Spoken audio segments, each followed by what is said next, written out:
What do I think love is? I think love is something that can be, it's something that cannot be put into words.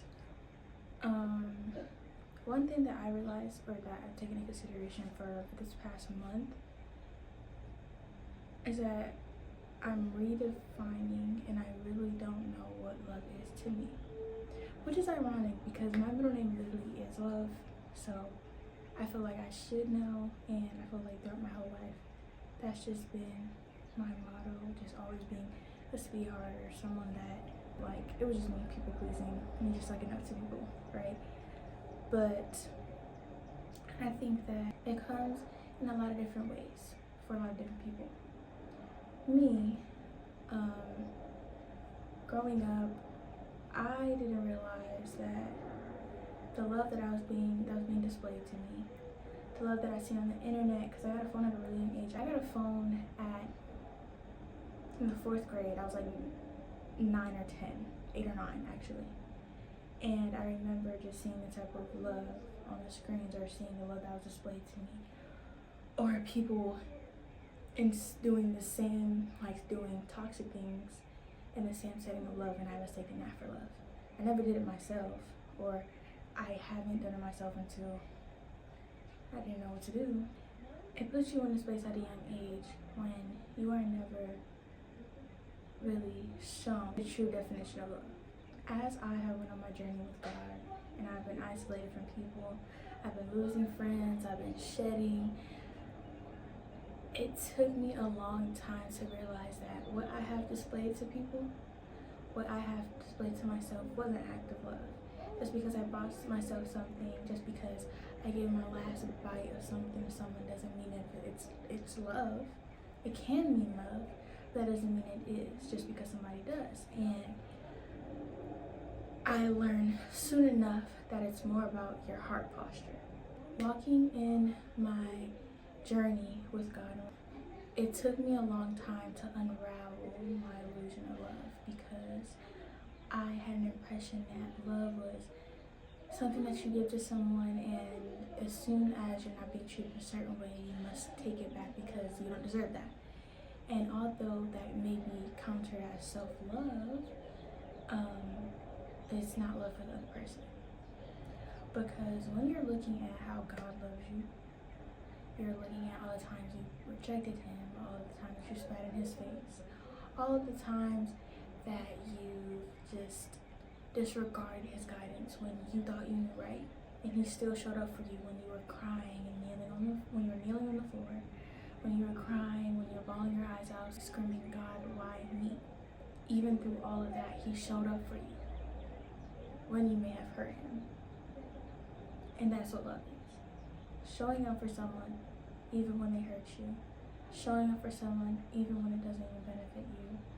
Showing up for someone even when that doesn't have your best interest. And I feel like that's what love is. And I came across this topic, right, because I was in class, and in my school we have this thing called theology. And this class is just centered around the Bible, studying the Bible, learning different virtues, and a Roman Catholic perception and lens. And we ended up watching this movie, and the movie started off with a couple that is about to be divorced. The message was so powerful, it's what made the movie so good. So this couple, they are going through it, they're arguing every day. One of them walks into the room, the other one goes, it's petty arguments. And it came to a point in the scene where the wife was like, I want a divorce. I just feel invisible, right? And the dude, the husband, he goes and calls his father, and he lets him know, and his father is like, okay, I'm gonna give you something. And the son was like, no, you don't have to give me anything. When she wants out, it's gonna be out. She wants a divorce, she'll get that. And you don't need to drive 4 hours all the way over here to give me something. He's like, no, I got you. I want to give this to you. So he goes all the way to see his son. He gives him this book. And he's like, son, me and your mother went through the same thing. He's like, what? Y'all, my parents almost went through a divorce. Whoa, what? He gives him this book, and he tells him, just give it 40 days. And if it doesn't work, then walk away. And each day he reads a page and he does something new to imply to win his wife back. And of course, each day, you know, it's hard because, like, why am I doing this for someone that wants to leave me anyway? Like, what is the point? And each day he applies another rule, and he applies another rule, and he applies another rule until it hits the middle mark of 20 days. And it was the hardest phase that he went through. And he called his dad and he's like, Dad, like, I don't know why I'm doing this. It's not working. Everything that I've done for her, she hasn't been grateful. She hasn't done anything for me. And she's not taking me into consideration. And he was like, I understand. This is what I had to go through with your mom. Afterwards, he continued. And towards the end of the film, the wife finds the journal and she's sick in her bedroom and she's laying down. And he goes and he asks her, like, do you need anything? Are you okay? And he's like, no. She's like, no, I'm good. Like, just refusing his help. And then he goes and he comes back with food for her since she's sick. And then she shows him the journal. And when they get to talking about it, she asks him, what day are you on? And he says, 43. And she asked him, well, why are you doing this? I don't understand. Why are you doing this? And he was like, I'm not going to stop for someone that I love, no matter even if it takes longer than 40 days. And they came to an agreement where, like, it was something that you couldn't refuse because love isn't meant to be conditional.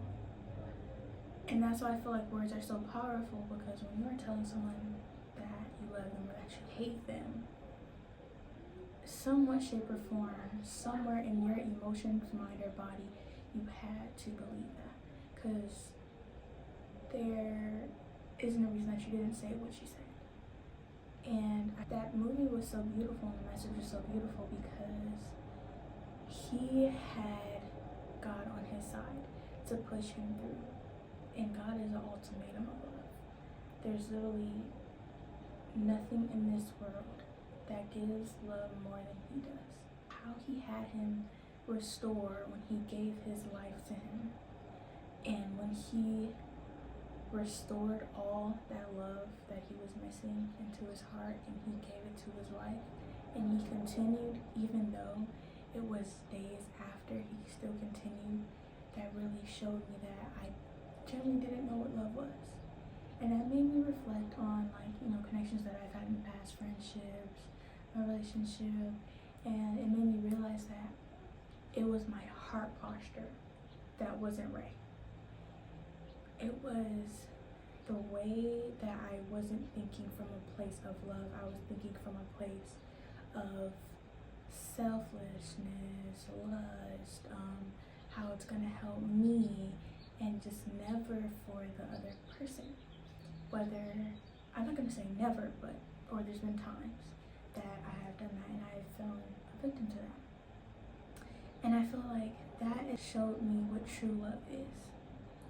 True love, or love, is something that can never be found. Genuine love is something that is built. It's redefined throughout life. It's something that you cannot buy. It's something that you can never, ever, ever, ever, ever get rid of. Love is a receipt for the greatness from God. That's what love is. And it all comes from your heart posture.